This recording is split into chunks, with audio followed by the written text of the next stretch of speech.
সুপ্রিয় ছাত্রীবৃন্দ সহ এই মুহূর্তে যারা এই ভিডিওটি দেখছেন, আপনাদের সকলকে জানাচ্ছি আসসালামু আলাইকুম ওয়া রাহমাতুল্লাহি ওয়া বারাকাতুহু।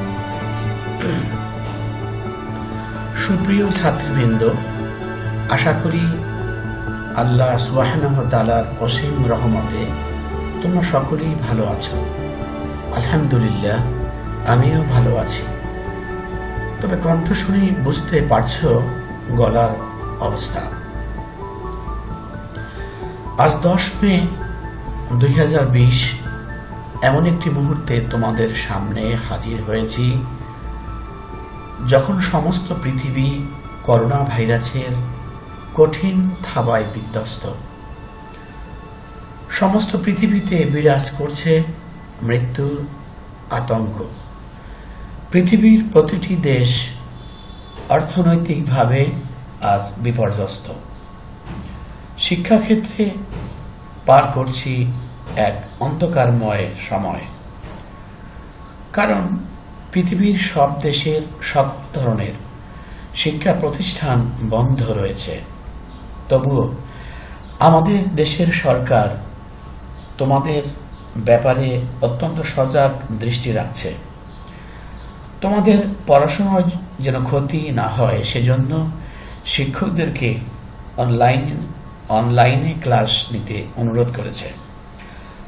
ধন্যবাদ আমাদের প্রতিষ্ঠানের গভর্নিং বডির সম্মানিত চেয়ারম্যান জনাব এম এ হাসান মহোদয় এবং আমাদের প্রতিষ্ঠানের সম্মানিত প্রতিষ্ঠাতা সভাপতি জনাব মোস্তফা মহসিন মন্টু মহোদয়কে, যারা আমাদের অনলাইনে ক্লাস নেওয়ার বিষয় উদ্বুদ্ধ করেছেন। আরও ধন্যবাদ জানাচ্ছি আমাদের সম্মানিত অধ্যক্ষ জনাব বিলকিস খন্দকারকে, যিনি আমাদের প্রতিষ্ঠানের সকল শিক্ষকদের সাথে আলোচনা করে বর্তমান সময়ের পরিপ্রেক্ষিতে অনলাইন ক্লাসের একটি চমৎকার উদ্যোগ গ্রহণ করেছেন। অনেক কথাই হলো, চলো আমরা বিষয়ভিত্তিক আলোচনায় ফিরে যাই। আমি একাদশ শ্রেণীর বিজ্ঞান বিভাগের ছাত্রীদের জন্য পদার্থবিজ্ঞানের দ্বিতীয় পত্রের একটি নির্দিষ্ট বিষয় নিয়ে আলোচনা করব ইনশাআল্লাহ।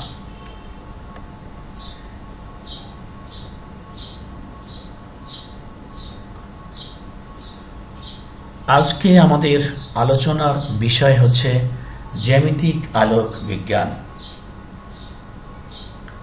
আলোক বিজ্ঞানের এই শাখায় প্রধানত বিম্ব বা প্রতিবিম্ব নিয়ে আলোচনা করা হয়।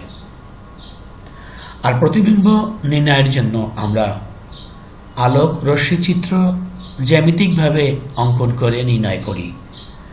যেহেতু জ্যামিতিকভাবে অঙ্কন করে বিম্ব নির্ণয় করে থাকি, এই কারণে এই চ্যাপ্টারের বা এই অধ্যায়ের নাম হয়েছে জ্যামিতিক আলোক বিজ্ঞান।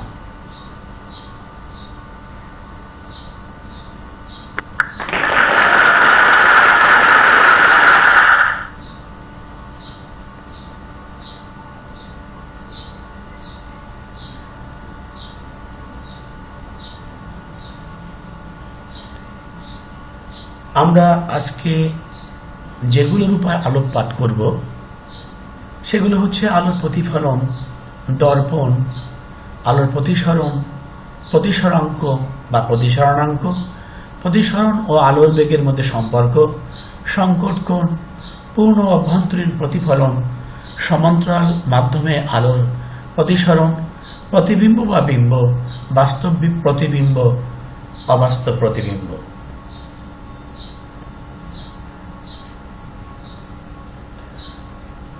আলোর প্রতিফলন এটি বুঝতে হলে আমরা একটি ছবি দেখি।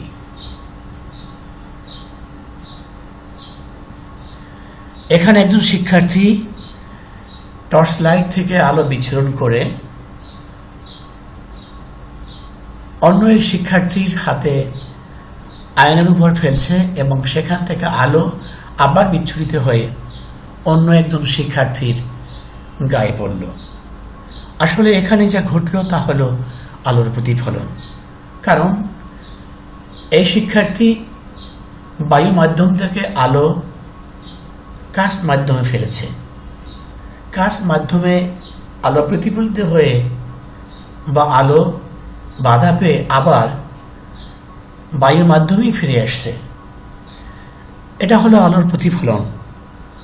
অর্থাৎ আলো যখন একটি মাধ্যম থেকে যাওয়ার সময় বাধা পেয়ে আবার সেই মাধ্যমেই ফিরে আসে, এই ঘটনাকে আমরা বলি আলোর প্রতিফলন বা রিফ্লেকশন অফ লাইট।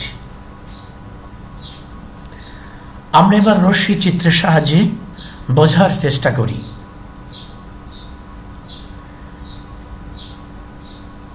এখানে এও একটি আলোক রশ্মি, যা এই পিকিউ প্রতিফলক বা বিভেদ তলে আপাতিত হয়েছে, এবং যেহেতু এই প্রতিফলক পৃষ্ঠের পিছনে প্রলেপ লাগানো আছে, তাই আলো এর ভিতরে ঢুকতে পারে নাই। এই কারণে আলো আবার বাধা পেয়ে এই একই মাধ্যমে ফিরে এসছে। এটা হলো আলোর প্রতিফলন। যদি আমরা একটি অবিলম্ব অঙ্কন করি আপতন বিন্দুতে, তাহলে দেখতে পাচ্ছি এখানে একটি কোণ তৈরি করছে, যাকে বলা হয় আপাতন কোণ, প্রকাশ করা হয় আই দ্বারা। এবং প্রতিফলিত রশ্মি অবিলম্ব এন এর সাথে আরেকটি কোণ তৈরি করেছে, যা হলো আর। একে বলা হয় প্রতিফলন কোণ। তাহলে এটা হলো আলোর প্রতিফলন, পিকি হলো প্রতিফলক তল, এও হলো আপাতিত রশ্মি, অবি হলো প্রতিফলিত রশ্মি, ওএন অবিলম্ব, আই আপতন কোণ এবং আর প্রতিফলন কোণ।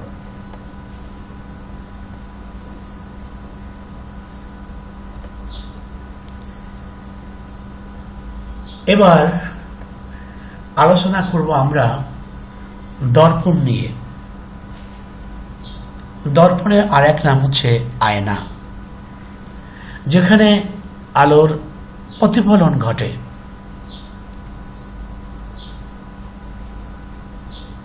যেই মসৃণ স্বচ্ছ মাধ্যমে আলোর প্রতিফলন ঘটে তাকে বলা হয় দর্পণ।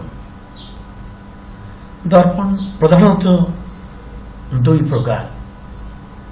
এক নম্বরে সমতল দর্পণ, আমরা ছবিতে দেখতে পাচ্ছি এটি একটি সমতল দর্পণ। আমরা সবাই অবশ্যই দর্পণকে চিনি, আমরা আমাদের চেহারা দেখি। দুই নম্বরে হচ্ছে গোলীয় দর্পণ, যেটা গোলাকার আর তৈরি করা হয় এটাকে কোনো গোলকের ফাঁপা গোলকের অংশ থেকে। আমরা সার্চ লাইট, গাড়ির সার্চ লাইটে দেখি যে ধরনের দর্পণ আছে, এটা এক ধরনের গোলীয় দর্পণ। আমরা দেখতে পাচ্ছি গোলীয় দর্পণ, অবশ্য আমরা সবাই চিনি।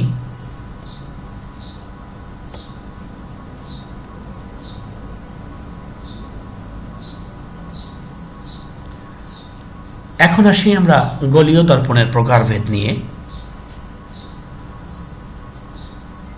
গোলীয় দর্পণ প্রধানত দুই প্রকার। উত্তল দর্পণ, এখানে আমরা দেখতে পাচ্ছি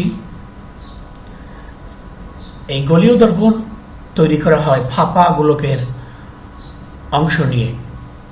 এখানে দেখতে পাচ্ছি আমরা একটা ফাঁপা গোলকের একটা অংশ, আর এপাশে দেখতে পাচ্ছি আমরা একটা ফাঁপা গোলক, যার এই এম এম প্রাইম বা এম এম এম প্রাইম অংশটি কেটে নেওয়া হয়েছে এবং এই দর্পণের অবতল পৃষ্ঠে প্রলেপ লাগানো হয়েছে, ফলে এই উত্তল অংশে আলোর প্রতিফলন ঘটে।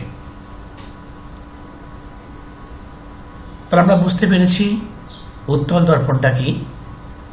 যেই দর্পণে উত্তল অংশে আলোর প্রতিফলন ঘটে তাকে বলা হয় উত্তল দর্পণ।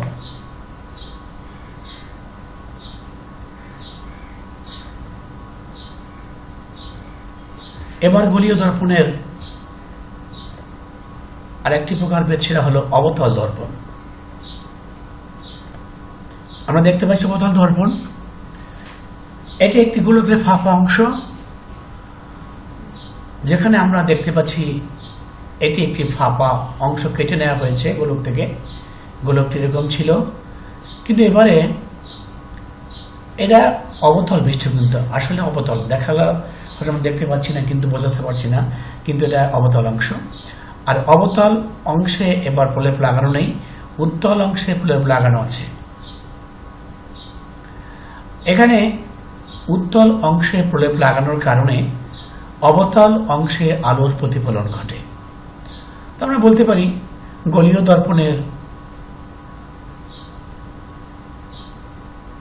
দর্পণের অবতল অংশে যখন প্রতিফলন ঘটে তখন সেই দর্পণকে বলি আমরা অবতল দর্পণ।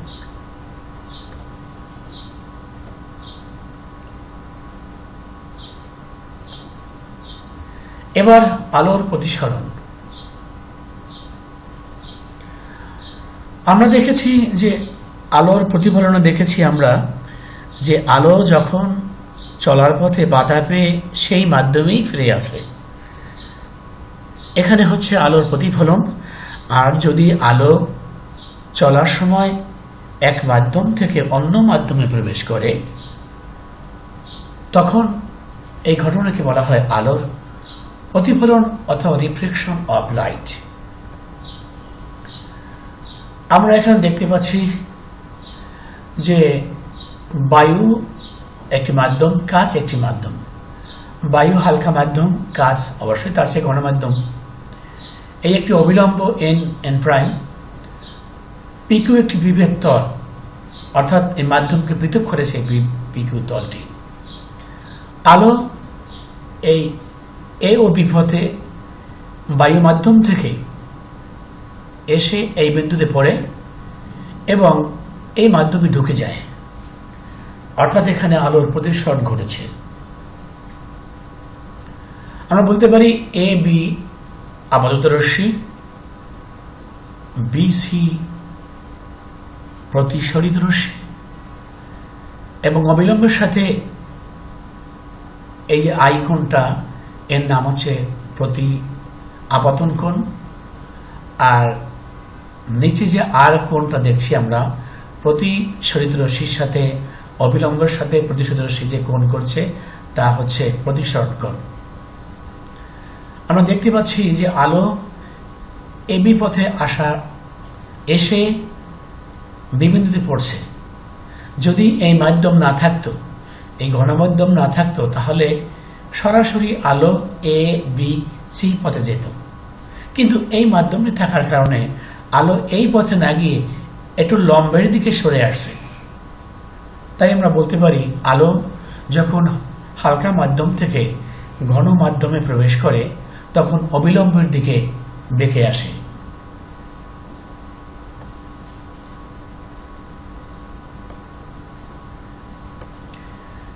এবার দেখতে পাচ্ছি আমরা বায়ু মাধ্যম এবং ঘন কাঁচ মাধ্যম। আলো এবার ঘন মাধ্যম থেকে হালকা মাধ্যম প্রবেশ করবে, অর্থাৎ কাঁচ মাধ্যম থেকে আলো এবি পথে বি বিন্দুতে এসে পড়ল এবং বিসি পথে প্রতিসরিত হইল। আমরা দেখতে পাচ্ছি এবি আপতিত রশ্মি এবং বিসি প্রতিসরিত রশ্মি। এখানে আই আপতন কোণ এবং আর হচ্ছে প্রতিসরণ কোণ। একটা জিনিস লক্ষ্য করতেছি আমরা যে আলো যখন ঘন মাধ্যম থেকে হালকা মাধ্যমে প্রবেশ করে তখন অবিলম্ব থেকে দূরে সরে যায়, অর্থাৎ এখানে এবি পথে যাত্রা করে বিবিন্দুতে পড়েছিল আলোর রশ্মি এবি, কিন্তু অন্য মাধ্যম থাকার কারণে সেটি বিসি পথে বিসি প্রাইম পথে না গিয়ে বিসি পথে বেঁকে গেল, অর্থাৎ লম্ব থেকে দূরে সরে গেল। আমরা বলতে পারি আলো যখন হালকা মাধ্যম থেকে ঘন মাধ্যমে প্রবেশ করে তখন প্রতিসরণের ক্ষেত্রে লম্ব দিকে বেঁকে আসে, এবং আলো যখন গণমাধ্যম থেকে হালকা মাধ্যমে প্রবেশ করে তখন লম্ব থেকে দূরে সরে যায়।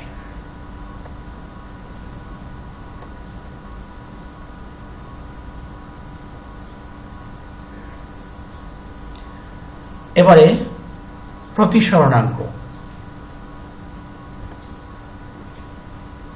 আমরা দেখতে পাচ্ছি যে আলো এক মাধ্যম থেকে অন্য মাধ্যমে প্রবেশ করেছে। এই মাধ্যমে আপতন কোণ আই এবং এই মাধ্যমে প্রতিসরণ কোণ আর। আমরা নবম দশম শ্রেণীতে পড়েছি স্নেলের সূত্র, যে একজোড়া নির্দিষ্ট মাধ্যমের এবং নির্দিষ্ট বর্ণের আলোর জন্য আপতন কোণের সাইন এবং প্রতিসরণ কোণের সাইনের অনুপাত একটি ধ্রুব রাশি।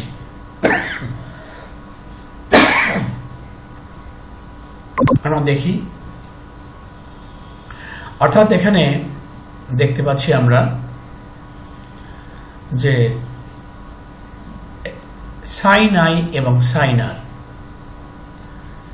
এখানে আই এখানে আর, উভয়ের সাইন নিলে যে ফল পাওয়া যাবে, আইকে বাড়াই, যত বাড়াই না কেন আর যত পাই না কেন, এই সব সময় ভাগফলটা এক নির্দিষ্ট মানেরই হয়।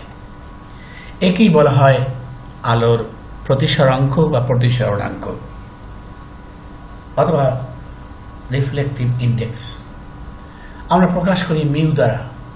এখানে লেখা হয়েছে A mu B. A mu B বলতে আমরা বুঝি আলো এ মাধ্যম থেকে বি মাধ্যমে এসেছে, আর প্রতিসরাঙ্ক হলো বি মাধ্যমের।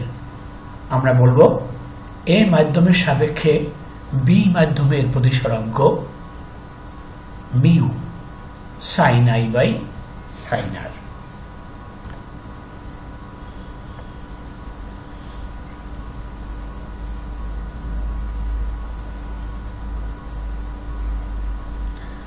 এবারে প্রতিসরাঙ্কের প্রকারভেদ। প্রতিসরাঙ্ক দুই প্রকার, এক হলো পরম প্রতিসরাঙ্ক আর একটি আপেক্ষিক প্রতিসরাঙ্ক।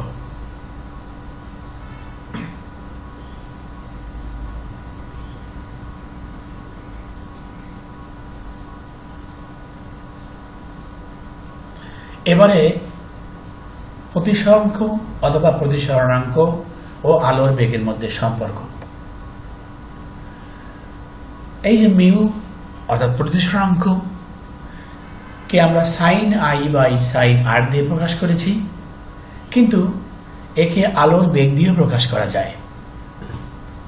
শূন্য মাধ্যমে আলোর বেগ যদি সি নট এবং যে কোনো মাধ্যমে আলোর বেগ সি এম যদি হয়, এর অনুপাতকে বলা হয় আলোর প্রতিসরাঙ্ক। অবশ্য এটিকে বলা হয় পরম প্রতিসরাঙ্ক। অর্থাৎ শূন্য মাধ্যমে আলোর বেগ এবং যে কোনো একটি মাধ্যমে আলোর বেগের অনুপাতকে বলা হয় পরম প্রতিসরাঙ্ক। এরপরে আপেক্ষিক প্রতিসরাঙ্ক। শূন্য মাধ্যম না হয়ে যদি যে কোনো একটি মাধ্যম এ মাধ্যমে আলোর বেগ নেই এবং বি অন্য একটি মাধ্যমে আলোর বেগের নেই এবং আমরা অনুপাত করি, তাহলে এ ধরনের প্রতিসরাঙ্ককে বলা হয় আপেক্ষিক প্রতিসরাঙ্ক।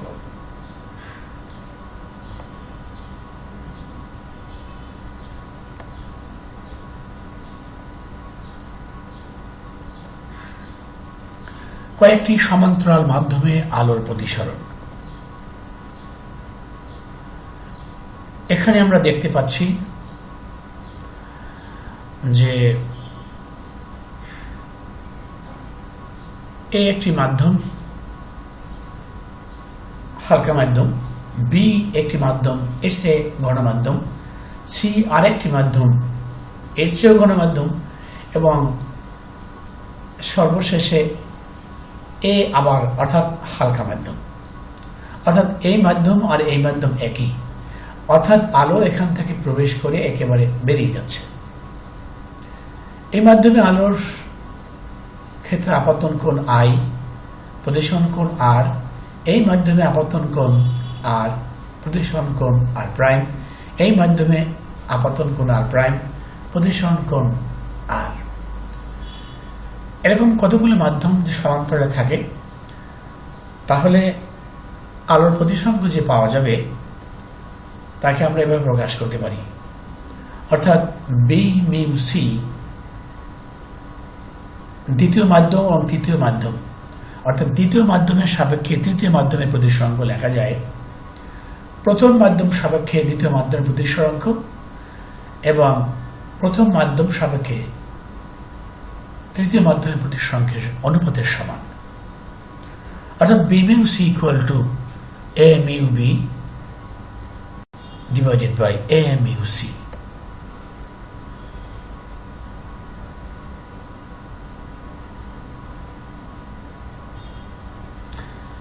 এবার আসি আমরা সংকট কোণ ও পূর্ণ অভ্যন্তরীণ প্রতিফলন নিয়ে।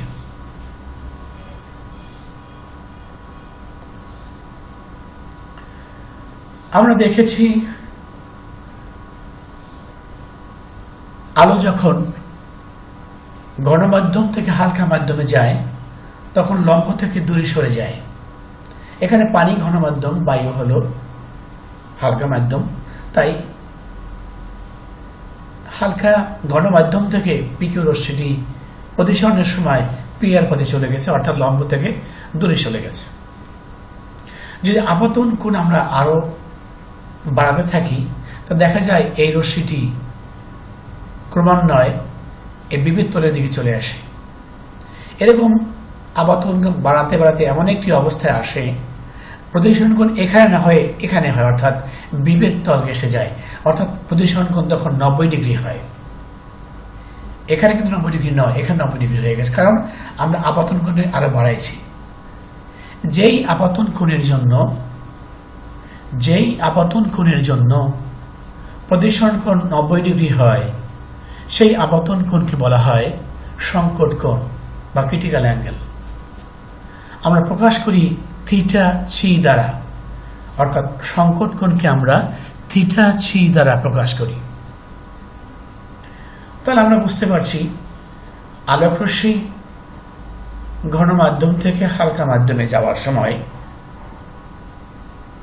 যে আপতন কোণের জন্য প্রতিসরণ কোণ 90 ডিগ্রি হয় সেই আপতন কোণকে বলা হয় সংকট কোণ। এখন পূর্ণ অভ্যন্তরীণ প্রতিফলন বা টোটাল ইন্টারনাল রিফ্লেকশন, যদি আমরা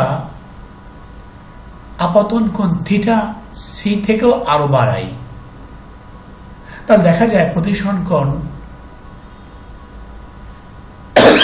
90 ডিগ্রির চেয়ে বেশি হয়, অর্থাৎ প্রতিসরণ রশ্মিটি পানি মাধ্যমেই অর্থাৎ ঘন মাধ্যমেই প্রবেশ করে। আসলে এখানে প্রতিসরণ হয়নি, কারণ একই মাধ্যমে ফিরে আসছে। অতএব এই ক্ষেত্রে আমরা বলতে পারি যে সংকট কোণ অপেক্ষা বেশি কোণে ঘনমাধ্যম থেকে আলো প্রবেশ করলে হালকা মাধ্যমে তখন এটি দ্বিতীয় মাধ্যমে প্রতিসরিত না হয়ে প্রথম মাধ্যমেই ফিরে আসে। এই ঘটনাকে বলা হয় পূর্ণ অভ্যন্তরীণ প্রতিফলন।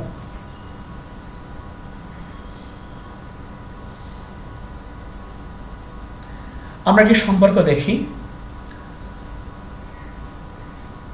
প্রতিসরাঙ্ক মি হচ্ছে 1/sin θ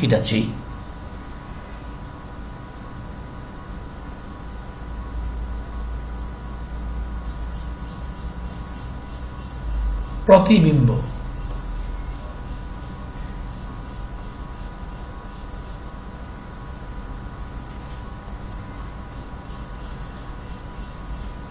আলো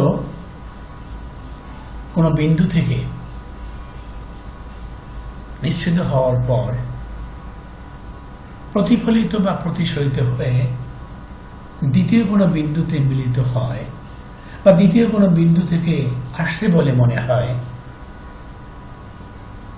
তাহলে ওই দ্বিতীয় বিন্দুকে বলা হয় প্রথম বিন্দুর প্রতিবিম্ব বা বিম্ব।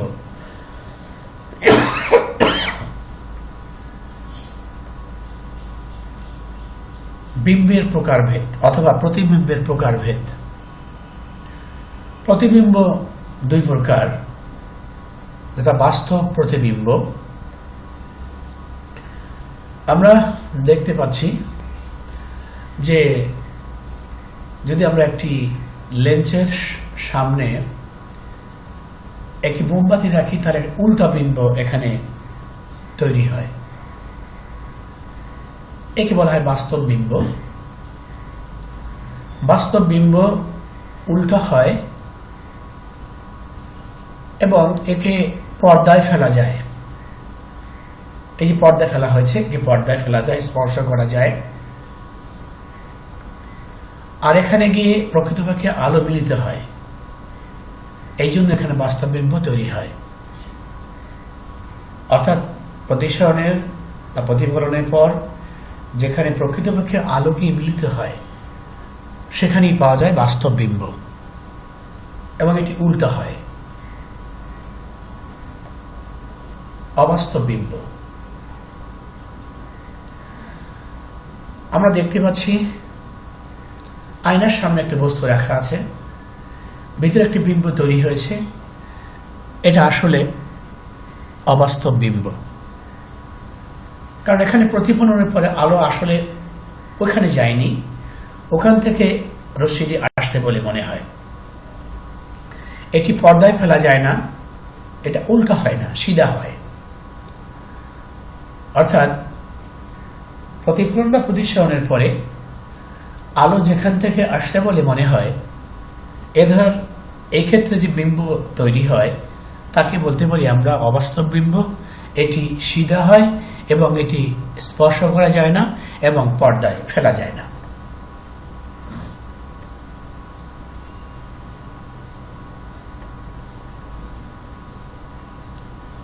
এবার দেখাচ্ছি আমরা লেন্স ও দর্পণে বাস্তব ও অবাস্তব বিম্ব কিভাবে তৈরি হয়।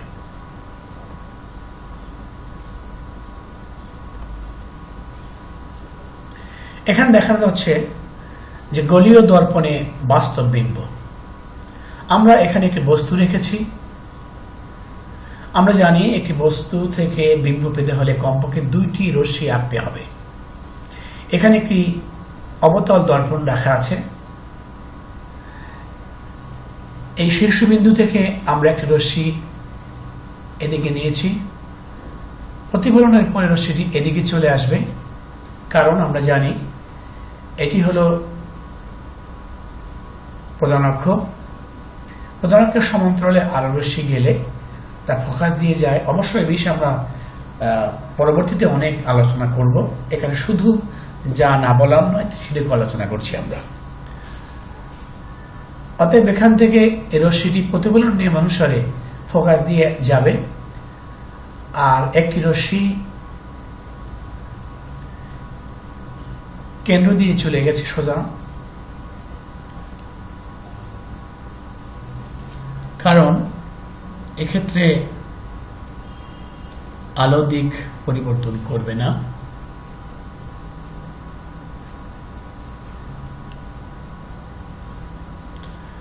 এখন আরেকটা রশ্মি পদবিন্দু থেকে সরাসরি সরে চলে গেছে এবং এদিকেই ফিরে আসছে প্রতিফলন নিয়ম অনুযায়ী। আমরা আগেই বলি সে বিষয়ে আমরা আলোচনা করব নেক্সট পর্বে। এখানে আমরা এই বিন্দুতে তৈরি হয়েছে ও বিন্দুর একটি প্রতিবিম্ব বা বিম্ব। আমরা এখান থেকে লম্ব আঁকলে আমরা এ ও বস্তুর আই বি একটি বিম্ব পাব। যেহেতু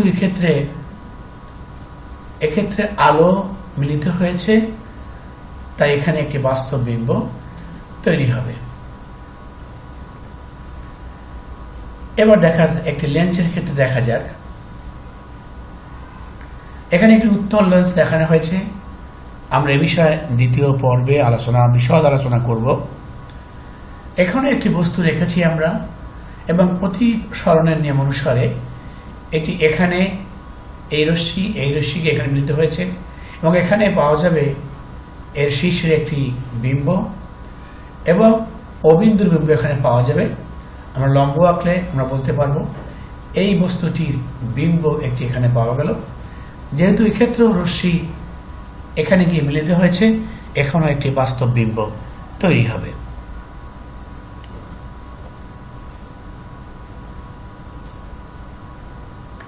এখানে একটি সমতল দর্পণ দেখানো হয়েছে। এখান থেকে একটি রশ্মি এদিকে চলে গেছে, প্রতিফলন নিয়ম অনুসারে এদিকে গিয়ে এদিকে প্রতিফলিত হয়েছে,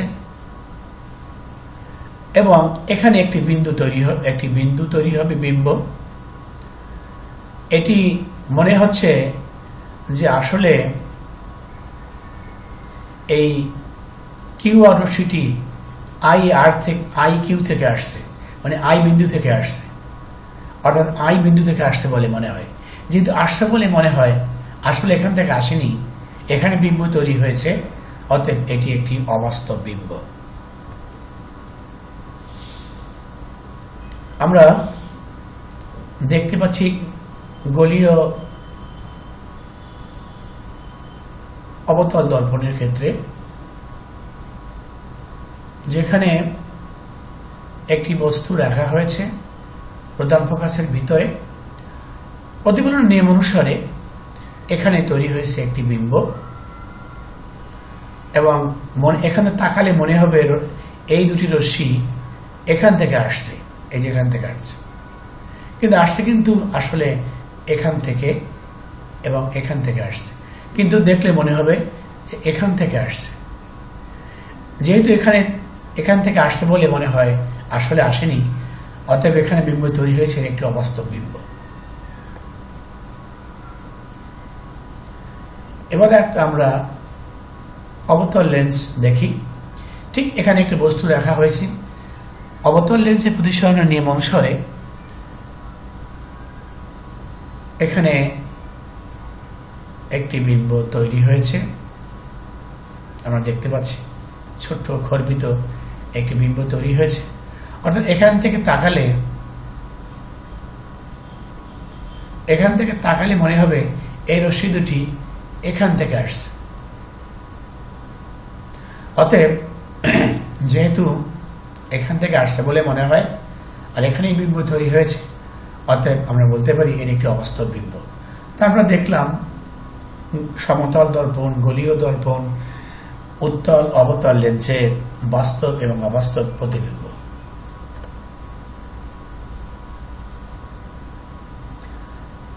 এবার আসি আমরা যা শিখলাম তা থেকে আমরা কি ধরনের প্রশ্ন আনসার দিতে পারি। আমরা আশা করি তোমরা এখন বইগুলো পড়বে, বই পড়ে আমার এখান থেকে সাহায্য নিবে এবং এই প্রশ্নগুলো উত্তর তৈরি করবে। বাস্তবে আমরা কোথায় কোথায় প্রতিফলন দেখি এটাকে তালিকা তৈরি করে, দৈনন্দিন জীবনে কোথায় কোথায় বাস্তব ও অবাস্তব প্রতিবিম্ব তৈরি হয় তার কয়েকটি উদাহরণ দাও। আলোর প্রতিসরণের কয়েকটি উদাহরণ দাও। আমি আশা করছি তোমরা এগুলো বই দেখলে এবং আমার এই টিউটোরিয়ালের সাহায্য নিয়ে তোমরা উত্তর দিতে পারবে।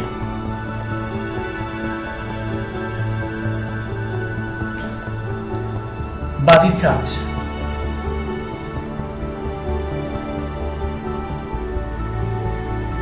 শূন্য মাধ্যম, বায়ু মাধ্যম ও পানি মাধ্যমের প্রতিসরণের একটি তালিকা তৈরি করো। আলো অবিলম্বভাবে, এখানে একটি মিস্টেক আছে, অবিলম্বভাবে সমতল দর্পণে আপাদিত হলে প্রতিসরণ কোণ কত হবে হিসাব করো। গোলীয় দর্পণ এবং লেন্স কি দিয়ে তৈরি করা হয়, এগুলো তোমরা খুঁজে বের করবে।